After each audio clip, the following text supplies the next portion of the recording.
श्री लक्ष्मी नारायण भगवान की जय। श्री सत्यनारायण भगवान की जय। प्रिय भक्तों, पूर्णमासी के दिन श्री सत्यनारायण भगवान की कथा कराने से घर में सुख समृद्धि बनी रहती है। मान्यता है कि जो लोग इस कथा को सुनते हैं उनकी सभी मनोकामनाओं की पूर्ति हो जाती है।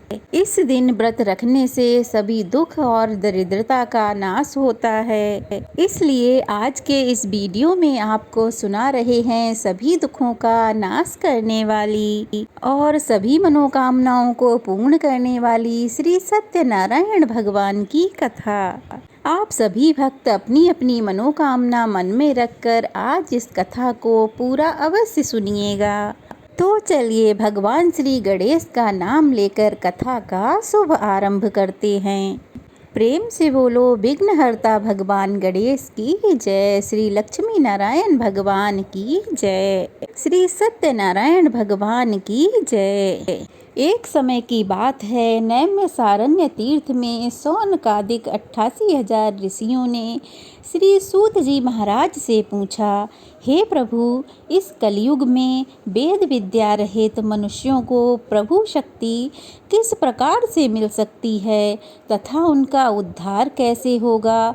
हे मुनि श्रेष्ठ, ऐसा कोई तप उपाय बताइए जिससे थोड़े ही समय में पुण्य मिल सके और मनोवांछित फल की प्राप्ति हो सके। इस प्रकार की कथा सुनने की हम इच्छा रखते हैं। तब सर्व शास्त्रों के ज्ञाता श्री सूत जी महाराज बोले, हे वैष्णवों में पूज्य, आप सभी ने प्राणियों के हित के लिए एक बहुत अच्छी बात पूछी है। इसलिए मैं एक ऐसे श्रेष्ठ व्रत को आप लोगों को बतलाऊंगा जिसे नारद जी ने श्री लक्ष्मी नारायण जी से पूछा था और लक्ष्मीपति ने मुनि श्रेष्ठ नारद जी से कहा था। आप सब इसे ध्यान से सुनिए। एक समय की बात है, योगी राज नारद जी दूसरों के हित की इच्छा के लिए अनेकों लोकों में घूमते हुए मृत्युलोक में आ पहुँचे। यहाँ उन्होंने अनेक योनियों में जन्मे प्रायः सभी मनुष्यों को अपने कर्मों द्वारा अनेक दुखों से पीड़ित देखा। उनका दुख देख नारद जी सोचने लगे कि कैसा यत्न किया जाए जिससे करने से निश्चित रूप से मानवों के दुखों का अंत हो जाए। इसी विचार पर मनन करते हुए वह विष्णु लोक में आ गए। वहाँ वह देवों के ईश श्री नारायण जी की स्तुति करने लगे, जिनके हाथों में शंख चक्र गदा और पद्म थे, गले में बनमाला पहने हुए थे। स्तुति करते हुए श्री नारद जी बोले, हे भगवान, आप अत्यंत शक्ति से संपन्न हैं। मन तथा वाणी भी आपको नहीं पा सकती। आपका आदि मध्य तथा अंत नहीं है। निर्गुण स्वरूप सृष्टि के कारण भक्तों के दुख को दूर करने वाले आप ही हैं। आपको मेरा नमस्कार है। नारद जी की स्तुति सुन विष्णु भगवान बोले, हे मुनि श्रेष्ठ, आपके मन में क्या बात है? आप किस काम के लिए पधारे हैं? निसंकोच होकर कहिए। तब नारद जी बोले कि मृत्युलोक में अनेक योनियों में जन्मे मनुष्य अपने कर्मों के द्वारा अनेकों दुखों से दुखी हो रहे हैं। हे नाथ, आप मुझ पर दया रखते हैं तो बताइए कि वो मनुष्य थोड़े प्रयास से ही अपने दुखों से कैसे छुटकारा पा सकते हैं। तब श्री हरि बोले, हे नारद, मनुष्यों की भलाई के लिए तुमने बहुत ही अच्छी बात पूछी है, जिसके करने से मनुष्य मोह से छूट जाता है। वह बात मैं तुमसे कहता हूँ, तुम ध्यान से सुनो। स्वर्गलोक व मृत्युलोक दोनों में एक दुर्लभ उत्तम व्रत है जो पुण्य देने वाला है। आज प्रेम बस होकर वह मैं तुमसे कहता हूँ। श्री सत्यनारायण भगवान का यह व्रत अच्छी तरह विधान पूर्वक करके मनुष्य तुरंत ही यहाँ सुख भोग कर मरने के उपरांत मोक्ष को प्राप्त कर जाता है। श्री हरि के वचन सुन नारद जी बोले कि उस व्रत का फल क्या है, उसका विधान क्या है, यह व्रत किसने किया था, इस व्रत को किस दिन करना चाहिए, सभी कुछ विस्तार से बताइए। नारद जी की बात सुनकर श्री हरि बोले, दुख व शोक को दूर करने वाला, यह सभी स्थानों पर विजय दिलाने वाला, मानव को भक्ति परायण होकर श्रद्धा पूर्वक शाम को श्री सत्यनारायण की पूजा धर्म परायण होकर ब्राह्मणों व बंधुओं के साथ करनी चाहिए। भक्ति भाव से ही नैवेद्य केले का फल, घी, दूध, गेहूं का आटा सवाया लें। गेहूं के स्थान पर साठी का आटा, शक्कर तथा गुड़ लेकर सभी भक्षण योग्य पदार्थों को मिलाकर भगवान का भोग लगाएं। ब्राह्मणों सहित बंधु बांधवों को भी भोजन कराएं। उसके बाद स्वयं भोजन करें। भजन कीर्तन के साथ भगवान की भक्ति में लीन हो जाएं। इस तरह से सत्यनारायण भगवान का यह व्रत करने से मनुष्य की सारी इच्छाएं निश्चित रूप से ही पूरी हो जाती हैं। इस कलिकाल अर्थात कलयुग में मृत्युलोक में मोक्ष का यही एक सरल उपाय बताया गया है। श्री सत्यनारायण भगवान का पहला अध्याय संपूर्ण। प्रेम से बोलो श्री सत्यनारायण भगवान की जय। श्री सूत जी बोले, हे ऋषियों, जिसने पहले समय में इस व्रत को किया था उसका इतिहास सुनाता हूँ, ध्यान से सुनो। सुंदर काशीपुरी नगरी में एक अत्यंत निर्धन ब्राह्मण रहता था। भूख प्यास से परेशान वह धरती पर घूमता रहता था। ब्राह्मणों से प्रेम करने वाले भगवान ने एक दिन ब्राह्मण का भेष धारण कर उसके पास जाकर पूछा, हे विप्र, नित्य दुखी होकर तुम पृथ्वी पर क्यों घूमते हो? दीन ब्राह्मण बोला, मैं निर्धन ब्राह्मण हूँ, भिक्षा के लिए धरती पर घूमता हूँ। हे भगवान, यदि आप इसका कोई उपाय जानते हो तो बताएं। वृद्ध ब्राह्मण कहने लगा कि सत्यनारायण भगवान मनोवांछित फल देने वाले हैं, इसीलिए तुम उनका पूजन करो। इसे करने से मनुष्य सभी दुखों से मुक्त हो जाता है। वृद्ध ब्राह्मण बनकर आए सत्यनारायण भगवान उस निर्धन ब्राह्मण को व्रत का सारा विधान बताकर अंतर ध्यान हो गए। अब ब्राह्मण मन ही मन सोचने लगा कि जिस व्रत को वृद्ध ब्राह्मण करने को कह गए हैं, मैं उसे जरूर करूँगा। यह निश्चय करने के बाद उसे रात में नींद नहीं आई। वह सवेरे उठकर सत्यनारायण भगवान के व्रत का निश्चय कर भिक्षा के लिए चला गया। उस दिन निर्धन ब्राह्मण को भिक्षा में बहुत सा धन मिला, जिससे उसने बंधु बांधवों के साथ मिलकर श्री सत्यनारायण भगवान का व्रत संपन्न किया। भगवान सत्यनारायण का व्रत संपन्न करने के बाद वह निर्धन ब्राह्मण सभी दुखों से छूट गया और अनेक प्रकार की संपत्तियों से युक्त हो गया। उसी समय से यह ब्राह्मण हर माह इस व्रत को करने लगा।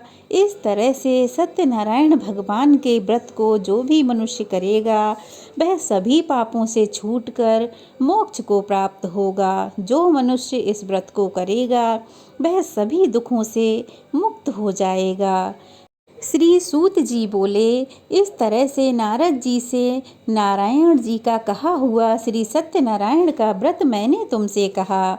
हे विप्रों, अब मैं और क्या कहूँ? ऋषि बोले, हे मुनिवर, संसार में उस विप्र से सुनकर और किस किसने इस व्रत को किया, हम सब इस बात को सुनना चाहते हैं। इसके लिए हमारे मन में श्रद्धा भाव है। सूत जी बोले, हे मुनियों, जिसने इस व्रत को किया है वह भी सुनो। एक समय वही विप्रधन ऐश्वर्य के अनुसार अपने बंधु बांधवों के साथ इस व्रत को करने को तैयार हुआ।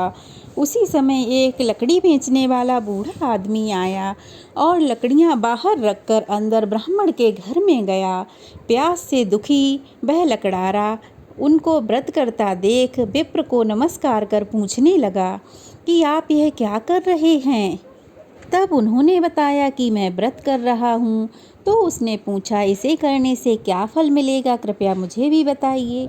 ब्राह्मण ने कहा कि सब मनोकामनाओं को पूर्ण करने वाला है यह सत्यनारायण भगवान का व्रत। इनकी कृपा से ही मेरे घर में धन धान्य की वृद्धि हुई है। विप्र से सत्यनारायण भगवान के व्रत के बारे में जानकर लकड़ारा बहुत प्रसन्न हुआ। चरणामृत लेकर व प्रसाद खाने के बाद वह अपने घर गया।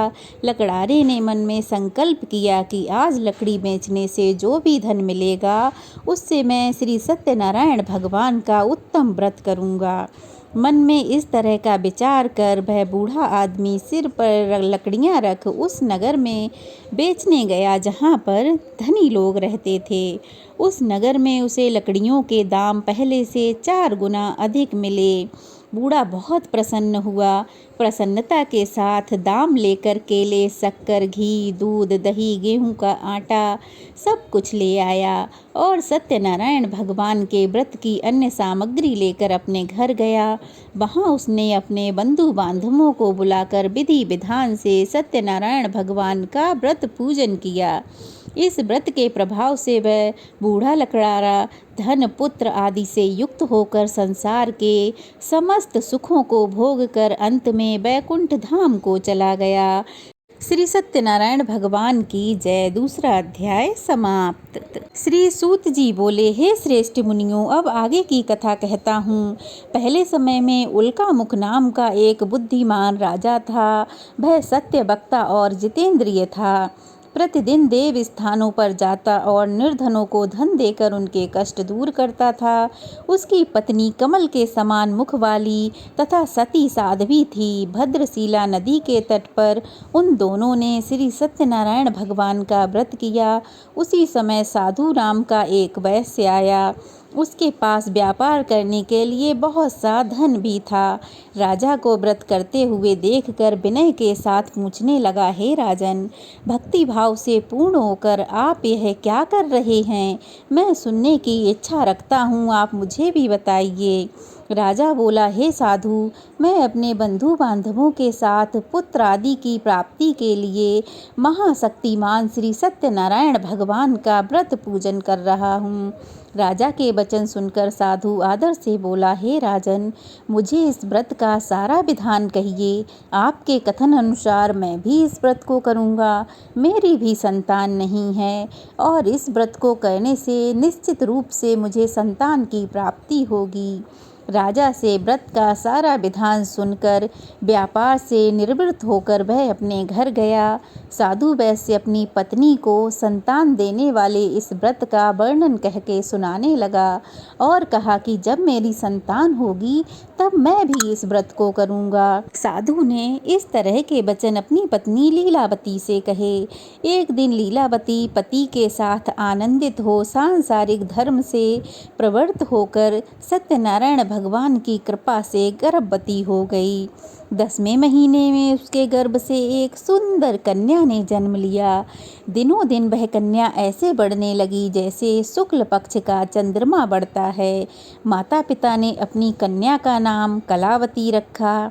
एक दिन लीलावती मीठे शब्दों में अपने पति को याद दिलाने लगी कि आपने सत्यनारायण भगवान का व्रत करने का संकल्प किया था, उसे करने का समय आ गया है, आप इस व्रत को करिए।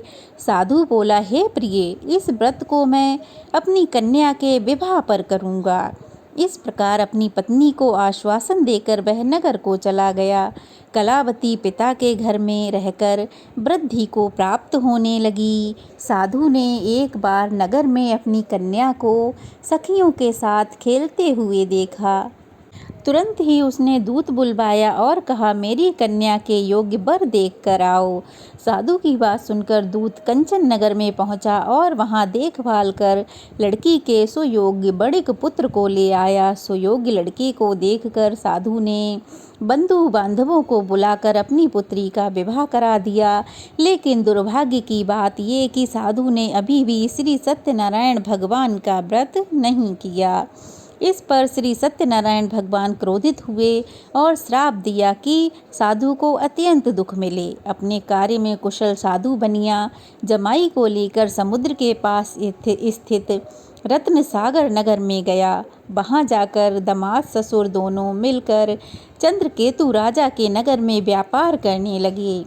एक दिन भगवान सत्यनारायण की माया से एक चोर राजा का धन चुराकर भाग रहा था। उसने राजा के सिपाहियों को अपना पीछा करते देख चुराया हुआ धन वहाँ रख दिया जहाँ साधु अपने जमाई के साथ ठहरा हुआ था। राजा के सिपाहियों ने साधु वैश्य के पास राजा का धन पड़ा देखा तो वह ससुर जमाई दोनों को बंधक बनाकर प्रसन्नता के साथ राजा के पास ले गए और कहा कि उन दोनों चोरों को हमने पकड़ लिया है जो आपका धन चुरा कर ले गए थे। अब आप आज्ञा दीजिए।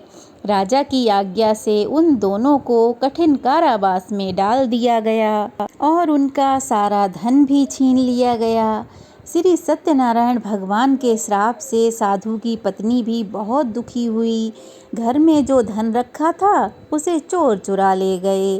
शारीरिक तथा मानसिक पीड़ा व भूख प्यास से अति दुखी अन्न की चिंता में कलावती एक ब्राह्मण के घर गई।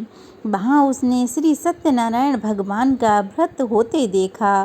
फिर कथा भी सुनी। वह प्रसाद ग्रहण कर रात को घर वापस आई। माता के कलावती से पूछने पर कि हे पुत्री, अब तुम क्या चाहती हो? अब तक कहाँ थीं? तेरे मन में क्या है? कलावती ने अपनी माता से कहा, हे माँ, मैंने एक ब्राह्मण के घर में श्री सत्यनारायण भगवान का व्रत होते देखा। कन्या के वचन सुन लीलावती भगवान के पूजन की तैयारी करने लगी। उसे अपने पति का लिया हुआ संकल्प याद आ गया। लीलावती ने परिवार के बंधु बांधवों के सहित श्री सत्यनारायण भगवान का पूजन किया और उनसे वर मांगा कि मेरे पति तथा जमाई शीघ्र ही घर आ जाएं। साथ ही यह भी प्रार्थना की कि हम सब ने जो अपराध किया है उसे क्षमा करें। श्री सत्यनारायण भगवान इस व्रत से संतुष्ट हो गए और राजा चंद्रकेतु को सपने में दर्शन देके कहा कि हे राजन, तुम उन दोनों वैश्यों को छोड़ दो और तुमने जो उनका धन लिया है उसे भी वापस कर दो। अगर ऐसा नहीं हुआ तो मैं तुम्हारा सारा धन, राज्य, संतान सब नष्ट कर दूंगा। राजा को यह सब कहकर भगवान अंतर्ध्यान हो गए। प्रातःकाल सभा में राजा ने अपना सपना सुनाया और कहा, बणिक पुत्रों को कैद से मुक्त कर सभा में लाओ। उन दोनों ने आते ही राजा को प्रणाम किया। राजा मीठी वाणी में बोला, हे महान भाव, भाग्यवश ऐसा कठिन दुख तुम्हें प्राप्त हुआ, लेकिन अब मैं तुम्हें कोई भय नहीं दूंगा। ऐसा कह राजा ने उन दोनों को नए वस्त्र आभूषण पहनाए और जितना उनका धन लिया था उससे 2 गुना धन वापस कर दिया। दोनों वैश्य अपने घर को चल दिए। श्री सत्यनारायण भगवान का 3रा अध्याय समाप्त। सत्यनारायण भगवान की जय। सूत जी बोले, वैश्य ने मंगलाचार कर अपनी यात्रा आरंभ की और अपने नगर की ओर चल दिए। उनके थोड़ी दूर जाने पर एक दंडी वेशधारी श्री सत्यनारायण भगवान ने पूछा, हे साधु, तेरी नाव में क्या है? अभिवाणी बड़े हंसता हुआ बोला, हे दंडी, आप क्यों पूछते हो? क्या धन लेने की इच्छा है? मेरी नाव में तो लता पत्ता भरे हुए हैं। वैश्य के कठोर वचन सुन भगवान बोले, तुम्हारा वचन सत्य हो। दंडी ऐसे वचन कह के वहाँ से दूर चले गए। कुछ दूर जाकर समुद्र के किनारे बैठ गए। दंडी के जाने के बाद साधु वैश्य ने नित्य क्रिया के पश्चात नाव को ऊंचा उठा देखकर अचंभा माना और नाव देखी तो उसमें बेल पत्र भरे हुए थे। वह मूर्छित होकर जमीन पर गिर पड़ा। मूर्छा खुलने पर वह अत्यंत शोक में डूब गया। तब उसका दामाद बोला कि आप शोक ना मनाएं, ये दंडी का श्राप है, इसीलिए हमें उनकी शरण में जाना चाहिए, तभी हमारी मनोकामना पूरी होगी। दामाद की बात सुनकर वह दंडी के पास पहुंचा और अत्यंत भक्ति भाव से नमस्कार करके बोला, मैंने आपसे जो जो असत्य वचन कहे थे उनके लिए मुझे क्षमा करें। ऐसा कहकर महान शोकातुर होकर वह रोने लगा। तब दंडी भगवान बोले, हे बड़े पुत्र, मेरी आज्ञा से बार बार तुम्हें दुख प्राप्त हुआ है। तू मेरी पूजा से विमुख हुआ है। साधु बोला, हे भगवान, आपकी माया से ब्रह्मादि देवता भी नहीं बच पाए हैं, तो मैं तो एक अज्ञानी हूँ। आप प्रसन्न हो जाइए। अब मैं सामर्थ्य के अनुसार आपकी पूजा अवश्य करूँगा। मेरी रक्षा करो और पहले के समान मेरी नौका में धन भर दो। साधु वैश्य के भक्तिपूर्वक वचन सुनकर भगवान प्रसन्न हो गए और इच्छा अनुसार वरदान देकर अंतर्ध्यान हो गए। ससुर जमाई जब नाव पर आए तो नाव पहले की तरह धन से भरी हुई थी। फिर वही अपने अन्य साथियों के साथ सत्यनारायण भगवान का पूजन कर अपने नगर को चल दिए। जब नगर के नज़दीक पहुँचे तो दूत को घर पर खबर देने के लिए भेज दिया। दूत साधु की पत्नी को प्रणाम कर कहता है कि मालिक अपने दामाद सहित नगर के निकट आ गए हैं। दूत की बात सुन साधु की पत्नी लीलावती ने बड़े हर्ष के साथ सत्यनारायण भगवान का पूजन कर अपनी पुत्री कलावती से कहा कि मैं अपने पति के दर्शन को जाती हूँ, तू कार्य पूर्ण कर शीघ्र आ जाना। माता के ऐसे वचन सुनकर कलावती जल्दी से प्रसाद को छोड़कर अपने पति के पास चली गई। प्रसाद की अवज्ञा करने के कारण श्री सत्यनारायण भगवान रुष्ट हो गए और नाव सहित उसके पति को पानी में डुबो दिया। कलावती अपने पति को वहां ना पाकर रोती हुई जमीन पर गिर गई। नौका को डूबा हुआ देख व कन्या को रोता देख साधु दुखी होकर बोला, हे प्रभु, मुझसे तथा मेरे परिवार से जो भूल हुई उसे क्षमा करें। साधु के दीन वचन सुनकर श्री सत्यनारायण भगवान ने आकाशवाणी की कि हे साधु, तेरी कन्या मेरे प्रसाद को छोड़कर आई है, इसीलिए इसका पति अदृश्य हो गया है। यदि ये घर जाकर प्रसाद खाकर लौटती है तो इसे इसका पति अवश्य ही मिलेगा। ऐसी आकाशवाणी सुन कलावती घर पहुंचकर प्रसाद खाती है और फिर आकर अपने पति के दर्शन करती है। उसके बाद साधु अपने बंधु बांधवों सहित श्री सत्यनारायण भगवान की कथा विधि विधान से पूजन कथा कराता और इस लोक का सुख भोग कर अंत में स्वर्ग लोक को जाता है। बोलो सत्यनारायण भगवान की जय। चौथा अध्याय समाप्त। श्री सूत जी बोले, हे ऋषियों, मैं और भी एक कथा सुनाता हूँ, उसे भी ध्यान से सुनो। प्रजा पालन में लीन तुंगध्वज नाम का एक राजा था। उसने भी भगवान का प्रसाद त्याग कर बहुत ही दुख का सामना किया। एक बार वन में जाकर वह वन्य पशुओं को मारकर वह बड़े एक पेड़ के नीचे बैठा हुआ था। वहाँ उसने ग्वाल बालों को भक्ति भाव से अपने बंधु बांधवों सहित सत्यनारायण भगवान का पूजन करते देखा। अभिमान बस राजा उन्हें देखकर भी पूजा स्थान पर नहीं गया और न ही उसने भगवान को नमस्कार किया। ग्वालों ने राजा को प्रसाद दिया, लेकिन उसने प्रसाद भी नहीं खाया और प्रसाद को वहीं छोड़कर अपने नगर को चला गया। जब वह नगर में पहुंचा तो वहां सब कुछ तहस नहस हुआ पाया। तब वह शीघ्र ही समझ गया कि यह सब भगवान ने ही किया है। वह दोबारा ग्वालों के पास पहुंचा और विधि पूर्वक पूजा करके प्रसाद खाया तो श्री सत्यनारायण भगवान की कृपा से सब कुछ पहले के जैसा ही हो गया। दीर्घ काल तक सुख भोगने के बाद मरणोपरांत उसे स्वर्ग लोक की प्राप्ति हुई। जो मनुष्य परम दुर्लभ इस व्रत को करेगा तो भगवान सत्यनारायण की अनुकंपा से उसे धन धान्य की प्राप्ति होगी, निर्धन धनी हो जाता है और भय मुक्त होकर जीवन जीता है। संतानहीन मनुष्य को संतान का सुख मिलता है और सारे मनोरथ पूर्ण होते हैं, पर मानव अंतकाल में वैकुंठ धाम को जाता है। सूत जी बोले, जिन्होंने पहले इस व्रत को किया था, अब उनके दूसरे जन्म की कथा कहता हूँ, ध्यान से सुनो। वृद्ध सतानंद ब्राह्मण ने सुदामा का जन्म लेकर मोक्ष की प्राप्ति की। लकड़हारे ने अगले जन्म में निषाद राज बनकर मोक्ष प्राप्त किया। उल्का मुख नाम का राजा दशरथ होकर बैकुंठ धाम को गए। साधु नाम के वैश्य ने मोरध्वज बनकर अपने पुत्र को आरे से चीर कर मोक्ष पाया। महाराज तुंगध्वज ने स्वयंभू होकर भगवान भक्ति भाव में लीन होकर मोक्ष को प्राप्त किया। श्री सत्यनारायण भगवान की जय। 5वां अध्याय समाप्त। ये थी सत्यनारायण भगवान की व्रत कथा। कैसी लगी कमेंट बॉक्स में ज़रूर बताइएगा। अच्छी लगी हो तो वीडियो को लाइक करें, शेयर करें, चैनल को सब्सक्राइब करें। जय श्री सत्यनारायण भगवान की।